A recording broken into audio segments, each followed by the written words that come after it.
सभी का स्वागत है हमारे चैनल पर। आज हम आपके लिए लेकर आए हैं एक राजा और उसकी दो रानियां की कहानी। तो चलिए शुरू करते हैं। एक राजा था और उसकी दो पत्नियां थीं। एक बहुत काली थी और एक बहुत गोरी थी। जो गोरी थी उसको अपने गोरेपन का बहुत घमंड था और जो काली थी वह बहुत भोली थी। उन दोनों में एक समानता थी कि उन दोनों को कोई संतान नहीं थी। राजा बहुत दुखी रहता था क्योंकि उसको लगता था कि मेरी भी कोई संतान होनी चाहिए। राजा अपनी दोनों पत्नियों से बहुत प्यार करता था, पर राजा की फेवरेट पत्नी गोरी वाली थी, लेकिन उसने कभी भी दोनों पत्नियों में भेदभाव नहीं किया। राजा की जो गोरी पत्नी थी वह बहुत घमंडी और झगड़ालू थी। घर के सब काम राजा की काली पत्नी से करवाती थी और वह बेचारी सब काम कर लेती थी, पर राजा को कुछ नहीं बताती थी। एक दिन राजा की दोनों पत्नियों का बहुत बड़ा झगड़ा हुआ और राजा की गोरी पत्नी ने काली पत्नी को महल से निकाल दिया।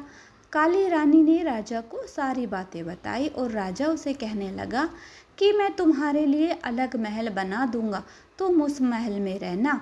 फिर राजा ने महल के सामने छोटा महल बनाया और उस घर में काली रानी को रहने को बोला।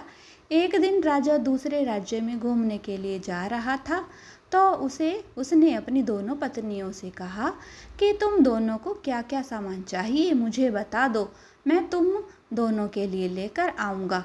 तब राजा गोरी पत्नी के पास गया और उसे कहने लगा कि तुम्हें बाजार से क्या चाहिए। तो वह बोली, मुझे मेकअप का सारा सामान चाहिए। फिर वह काली पत्नी के पास गया और उसे कहने लगा कि तुम्हें बाजार से क्या चाहिए। फिर वह राजा से बोली कि मुझे एक छोटा बंदर चाहिए। वह बोला कि ठीक है, मैं लेकर आऊँगा। कहकर राजा वहाँ से चला गया। अगले दिन राजा दूसरे राज्य गया और उसने वहाँ से सारा सामान ले लिया और अपनी दोनों पत्नियों को उसका सामान दे दिया। राजा की काली पत्नी उस बंदर को देखकर बहुत खुश हो गई। वह बंदर उस रानी का सारा काम करता था, उसके साथ खेलता भी था।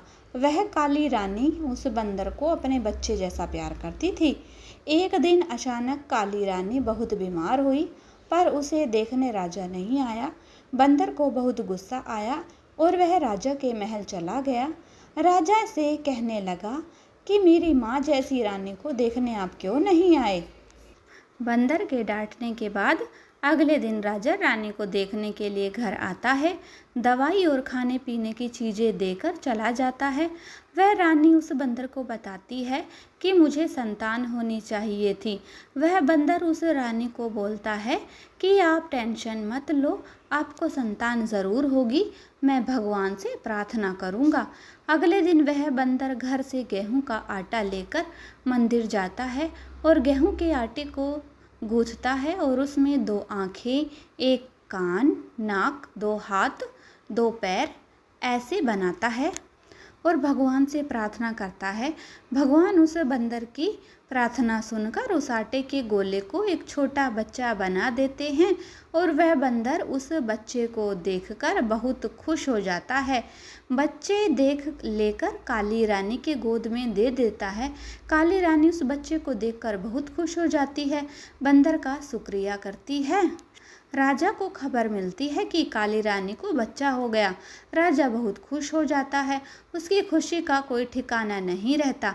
ढोल नगाड़े लेकर रानी के घर जाता है, उसे महल आने के लिए कहता है। काली रानी खुशी से अपने बच्चे को लेकर महल जाती है और राजा उस गोरी रानी को घर से निकाल देता है और काली रानी को अपने पास रख लेता है। इस कहानी से हमें यही सीख मिलती है कि कभी भी किसी बात का घमंड नहीं करना चाहिए।